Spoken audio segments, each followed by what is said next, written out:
नमस्कार सोलापूरकरांनो, आज सोलापूर जिल्ह्यातील 11 विधानसभेच्या मतमोजणीला 8 वाजता सुरुवात होणार आहे।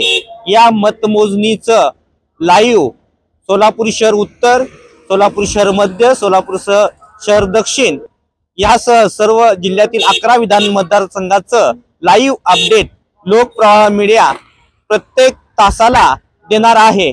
तरी या लाईव्ह अपडेट्स मध्ये आपण सर्वांनी सहभागी व्हावं। या लाईव्ह अपडेटचा लाभ घेऊन मतदान प्रक्रियेमध्ये मोजणीच्या प्रत्येक फेरीमध्ये कोणता उमेदवार कोणत्या मतदारसंघात आघाडीवर आहे, कोणता उमेदवार कोणत्या मतदारसंघात आघाडीवर आहे, कोणता उमेदवार पिछाडीवर आहे, त्याच पद्धतीने कार्यकर्त्यांचा जल्लोष, कार्यकर्त्यांची निराशा, उत्साह हा सर्व भाग आपल्याला या ठिकाणी लोकप्रवाह मीडियाच्या माध्यमातून पाहायला मिळणार आहे। तर या प्रत्येक लाईव्ह मध्ये आपण सहभागी व्हावं अशी लोकप्रवाह मीडियाच्या वतीनं आवाहन करण्यात येत आहे।